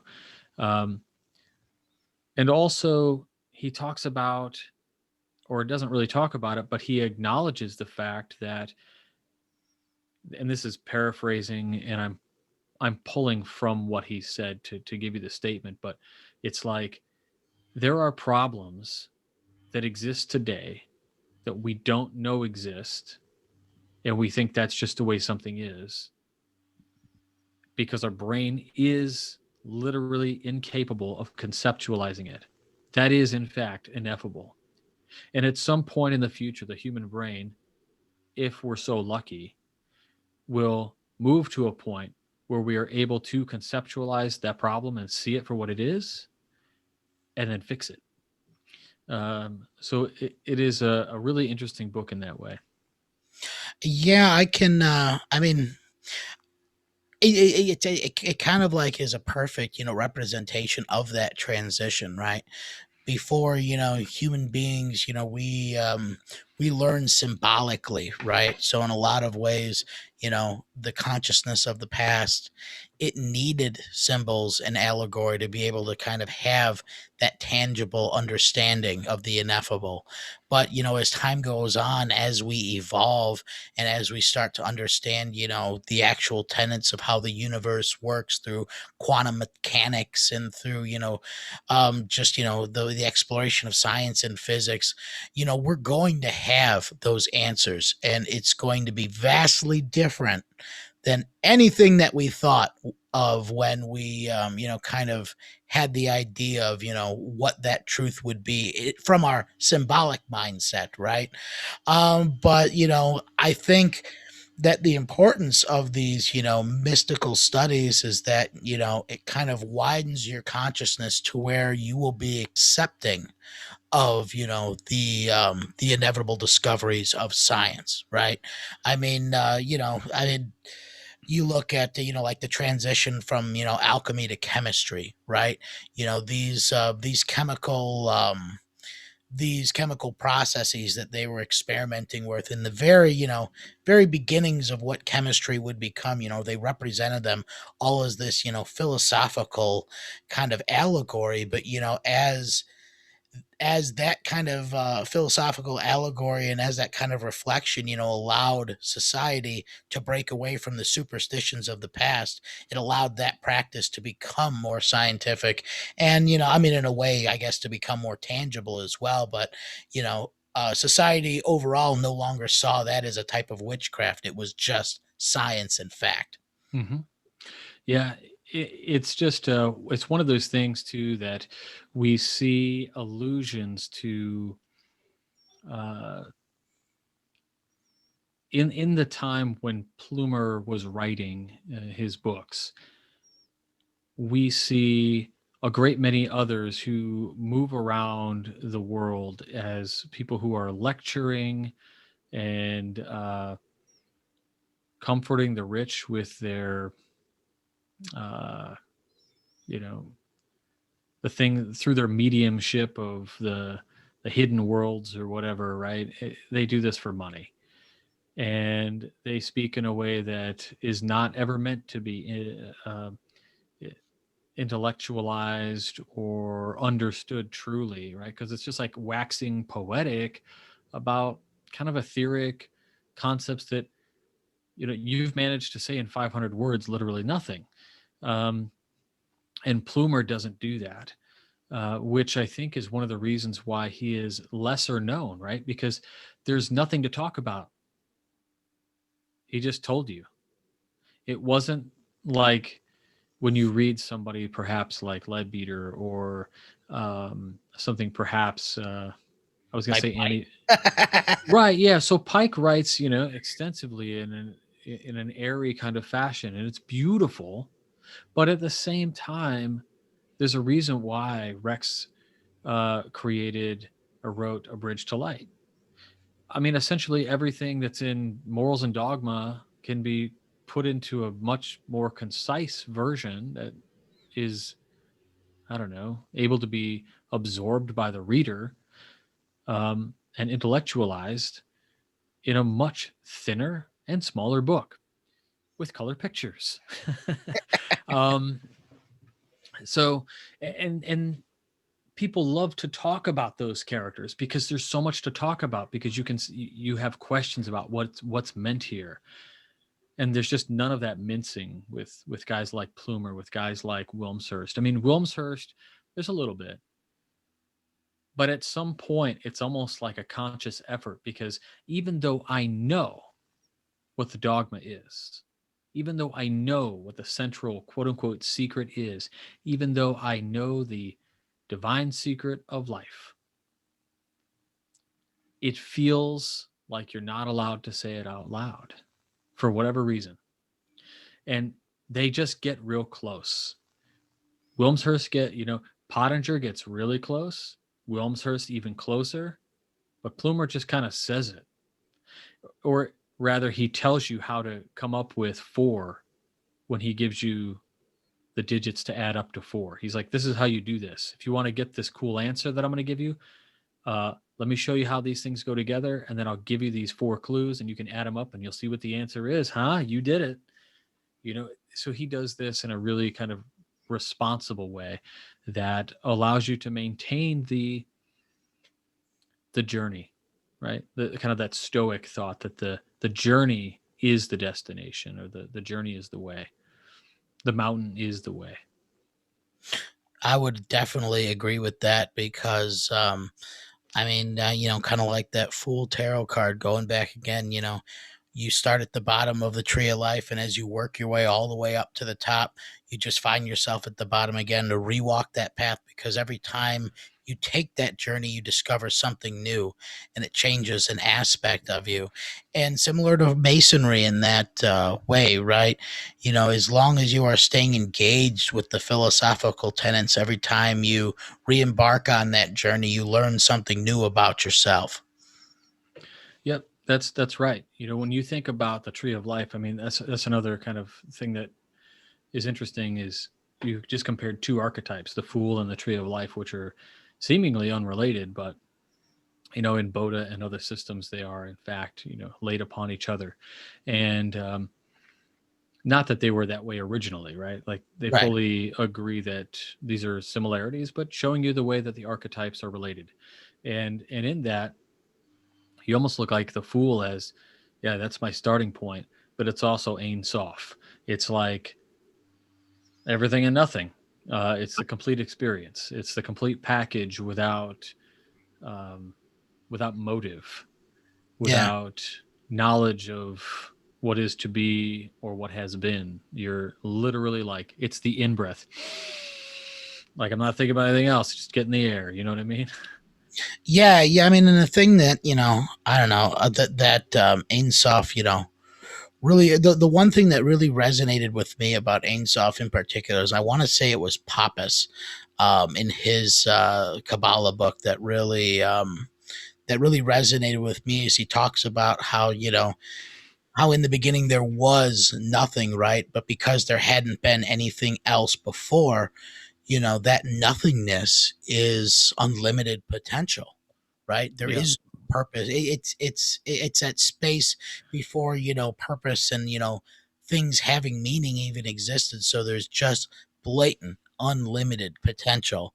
And I think that is inevitably the secret, right? That is inevitably the word that's being sought, is to find your potential, to find where you to find that aha moment that kind of makes you feel content with your place in this crazy chaotic universe that at times seems cruel and uncaring, but beneath the veneer, the further you dig into it, the more harmony and balance you find. Yeah. I mean, what you said there is completely amazing, actually, because when you say potential, limitless, I mean, the word limitless itself implies a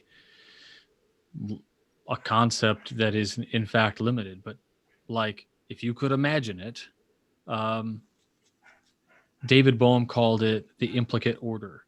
Others called it limitless potential. Others called it, quantum state or whatever. Like, the idea is that all potentials exist all the time, and depending on the observer, basically it filters down into a yes or a no or binary coding, and then you decide what you've seen. And if enough subjective opinions agree on that, it becomes the objective truth. I mean, this is emergent theory says that there has to be an observer for anything to have existed. Does a tree fall in the forest if nobody sees it fall? the answer, I mean, in physics, probably like, no, it doesn't. Right. Yeah. but, but, but the idea is that also the Big Bang, right? If the Big Bang or something like it happened, well, who watched that happen? It has to have had a witness, a viewer. So this is that is really crazy. Yeah, the idea of the Ein Sof and the limitless potential is they both meet in physics for sure. Yeah, I like to think that that the Big Bang in itself was the birth of consciousness. Like I like to think of the Big Bang in philosophical terms as, God realizing his own consciousness for the first time, and then from that, choosing to sacrifice that cognition to birth this material universe. Because, I mean, if you know you're God and you're conscious, then you're only going to be limited by your own consciousness, right? So, I mean, going back to that kind of savior archetype, I like to think the Big Bang as, God sacrificing, his unlimited potential to manifest what needs to be manifested. Yeah, that's a great kind of summation of that, because in fact, I can't remember the guy who writes Dilbert. He wrote a book called God's Debris, God''S debris, and it's kind of a thought experiment, right? That God basically destroys himself to know what it's like not to exist. And insofar as the story is, like there is only one consciousness. We're all sharing it. And, upon death or whatever, or the transition, whatever you want to believe, your ascension back to the pleroma, whatever, you become, part of the great consciousness again, the one, as like a Gnostic Christianity concept. Um, but yeah, Yeah, it is pretty interesting. yeah, there's something very poetic about that, though. The idea of you, returning, right, to the one consciousness, right, to the unlimited, the ability that you will have to sacrifice, right, everything that makes you finite, your consciousness, your identity, your memories, your experiences, having to sacrifice all that to be reintegrated into the source. It's almost as if you yourself are reliving that sacrifice God made, at the birth of the Big Bang, in order uh, to be, taken back into that consciousness. And, it's, I think that's the fear, though, is that so many of us, we want to hold on to these finite things. We want to hold on to these tangible things. To your individuality, you are who you are. Nobody's like me. Yeah, yeah, Yeah. yeah. And once again, just to bring it back, that's the ego fucking with you. Yeah, it is. And the thing that's really it's been likened in a lot of schools is, imagine a flower, and the flower has a consciousness, and the flower is looking over across the yard and it sees a beautiful tree. It says, "Man, I love that tree. That tree looks so cool." But the root system is the same. They don't realize they're connected, right? It's the illusion of separation, the illusion of a different consciousness. Uh, there's a great few papers out there. Anybody can Google them. Here's what I want you all to do. You want to Google psychology, and and then the words thermodynamics. Okay, and then you might even want to throw in the words fifth fundamental force. Einstein has this idea in the general theory of relativity of the four fundamental forces, right? So this is gravitational, electromagnetic, strong and weak interaction. So psychologists, not physicists, but psychologists are now suggesting that consciousness itself is the fifth fundamental force. So now think about this kind of flat plane where planets sit on it, right? And then you see the dip, right? Because they're heavy. This is the depiction of a gravitational force. Now imagine that same thing above, right? And it's like a matrix. And now imagine a field of brains, or what would account for a brain. And now imagine a wire. coming from that field down into each brain, right? It's all coming from the same thing, but it's feeding all these individual brains. And the brains then subjectively see something, collectively agree on an objective sight or viewpoint, and then it feeds back up into the consciousness, and then it then has the ability to inform the limitless potential, the implicate order, to then manifest what it thinks it sees, right? And so this is like this weird endless feedback loop of creation. And then maybe when you're done here in this physical plane, wow, man, you go flying back up into the, the realm or whatever, you reintegrate. And this is the transition where, maybe you finally have this realization, if you didn't have it on earth already, that, you know, you're just part of something much, much bigger. Yeah, and actually, that is, it's funny that you say that because, studying different Gnostic groups, right? One of the major goals that they have in their meditations is what they call the beatific vision of Christ, where you are able to see through the eyes of countless strangers all at once, being able to see, all the suffering, all the love, everything that exists through all these individual perceptions and realizing the universal truth from that. And, obviously, with any like, something like that, it's going to be brief, right? It's just going to be one spiritual experience that you have, kind of like, it's not comparable, but kind of like the Kundalini, right? First being released in you, right? You have this like sense of like connection to, the universe, to all consciousness, and but there's something very humbling about, seeing through the eyes of all living things for a brief second and holding on to that and knowing that you are the center of the universe. You are a divine spark and you are so special and unique, but knowing that it doesn't matter either way because everybody is that exact same divine spark. Yeah, I mean, what's beautiful and terrifying, right? Because then it's all of a sudden like this kind of idea of everybody being on the level. Everybody dies as the same friggin' skeleton. You know, your rags to riches mean nothing. Your existence on the planet is arguably meaningless, but is it?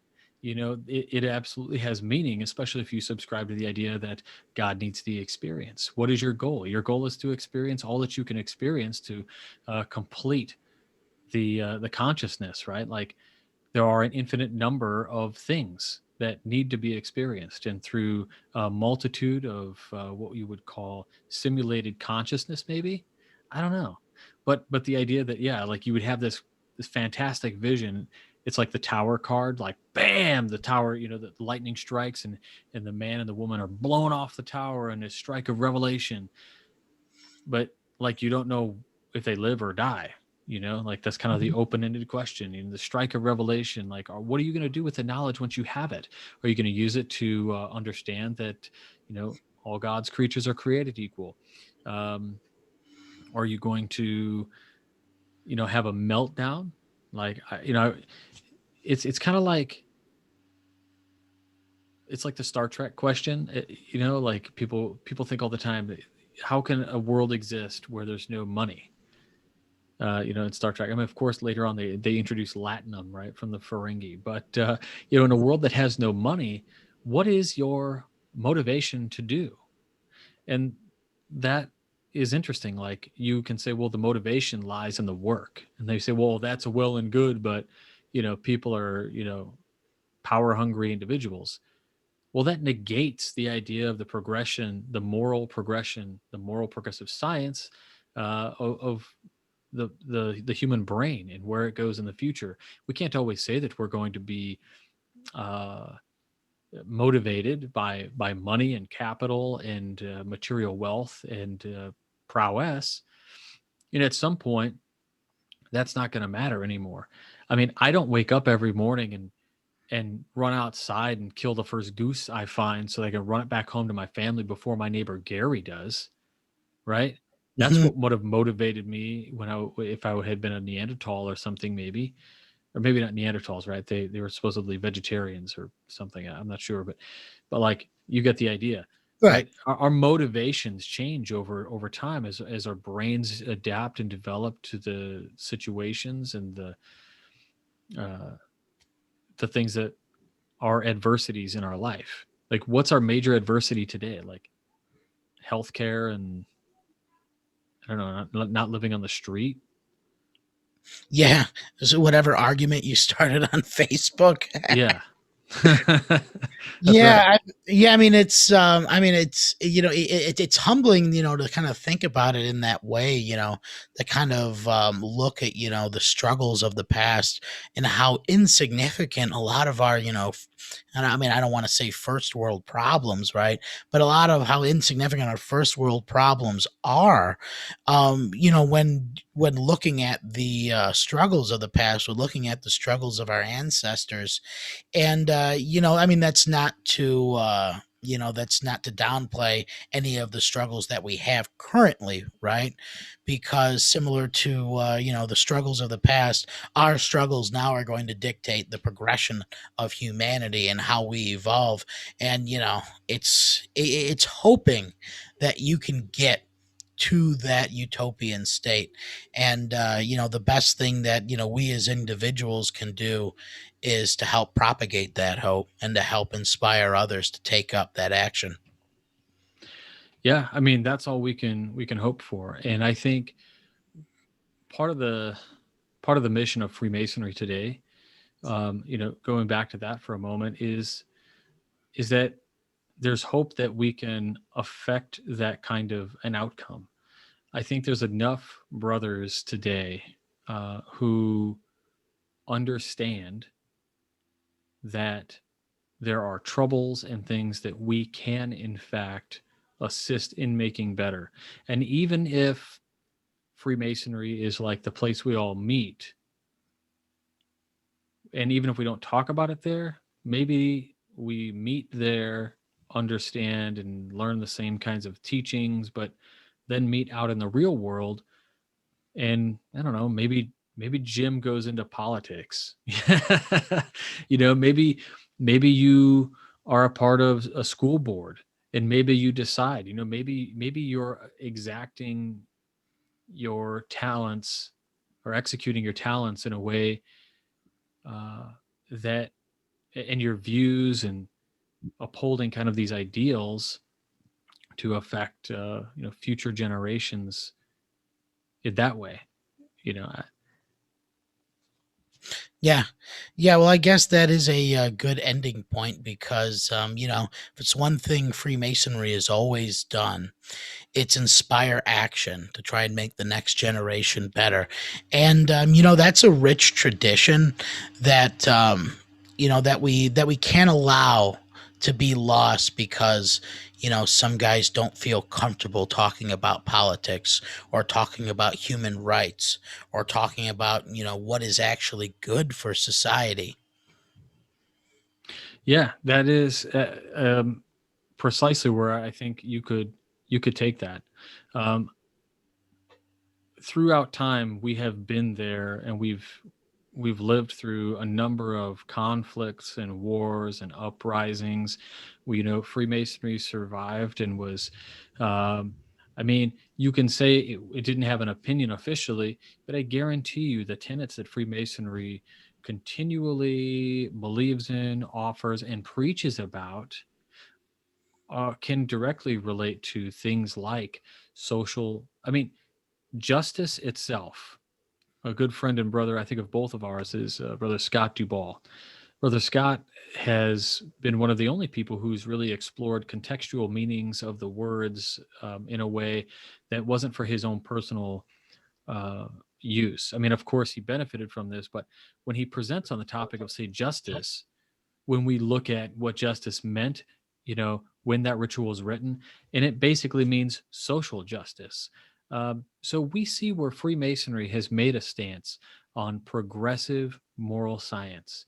Uh, can I say that Masons had an opinion during the civil rights, or era of America? I don't know that it was ever discussed in a lodge, but I guarantee you Masons marched. You know what I mean? They marched for social justice. We did St. Andrew's Lodge's minutes confirm we were very much involved with the planning of the Boston Tea Party. We've just been there. We've taken action and statements, and maybe not as a lodge, but Masons have heard the call. We all seem to kind of gravitate toward Freemasonry. We hear a call, we learn, we believe in the teachings. We do a number of things within the fraternity to better the fraternity, to increase just the knowledge and experience of others around us, and try to make the world a better place. I always hear it said, Masonry, is about making yourself better, to better your family, your community, and your the greater world, right? To leave the place a better place than you came into it. And so, even if we're not discussing politics in a lodge, getting involved in decisions that affect humanity is something we have always done, and I believe is a very important thing, but also it's a very dangerous thing, because we have the ability to accidentally be on the wrong side of history at some point.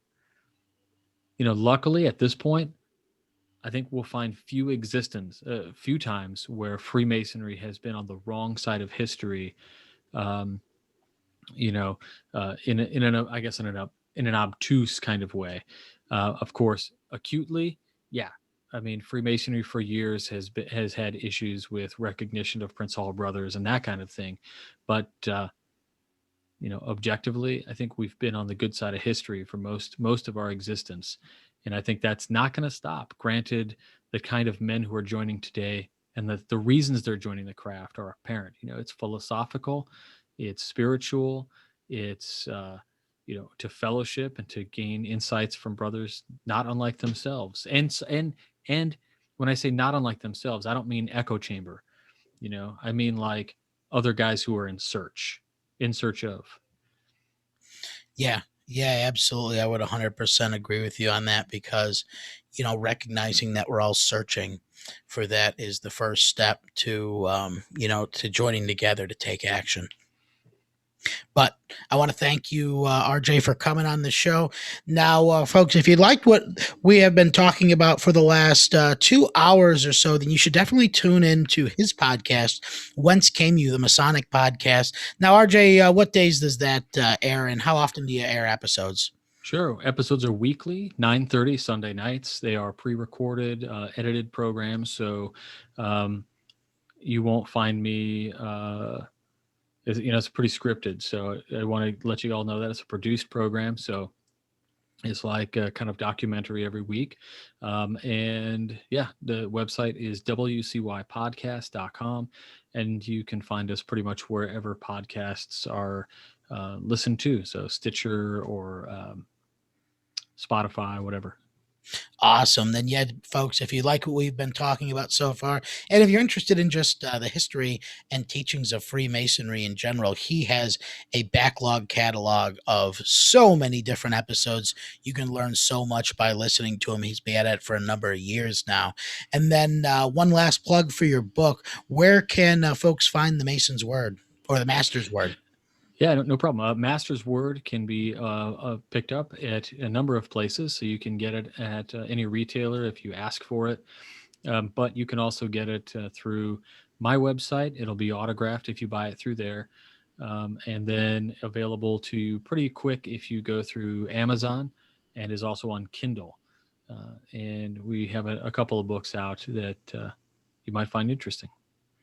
Awesome. Well, I want to thank you again for coming on the show, RJ. Folks, definitely check out the podcast, and, might as well order a copy of the book if you're interested in Masonic teachings, because, as someone who has read a lot of Plumer, if you want to understand, the esoteric truths that have kind of been passed down through the years, that is one of the most straightforward sources to find. All right. I want to thank you again one more time, because we are out of here.